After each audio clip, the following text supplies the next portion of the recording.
So at any rate, I was now in New York and beginning to develop and starting to be aware of boys in that way. And there was this boy who liked me. And just about every week, he would put a flower on our porch, on our stoop for me. And I thought it was just the sweetest thing. But he was really dark skinned. Ah, And I was trying to be part of the popular group. And although he didn't really talk to me, but he showed in other ways that he liked me. And then finally, one day he was walking with me and he just, told me he liked me. And then he asked me if I would be his girl. cute. And I told him, of course not. I was thinking of what my friends would say, what the in group would say. I would totally ruin my social stature if I went with such a boy because we were taught to believe that the darker you were, the uglier you were.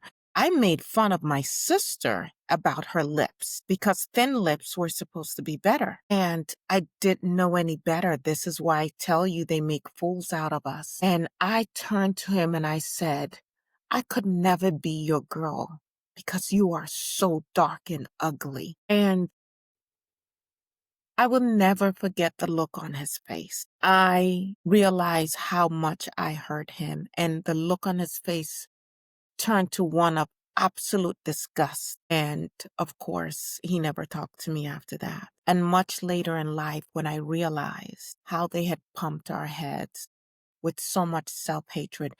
As a kid, we were always fighting. Like you went to school and we were always fighting and we would call ourselves all kinds of names. And the worst name you could call someone was any name that you added black to.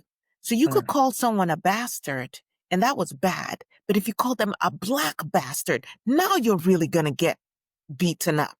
Uh, And as I became more conscious, as I started to unlearn all these untruths, I realized how much we had internalized this hatred they had for us, and it had become a hatred we had for ourselves and how we were hurting ourselves. And I wish I could take back that day and what I said to that young man. But that is how they make fools of us. And mm. that's how they keep us divided.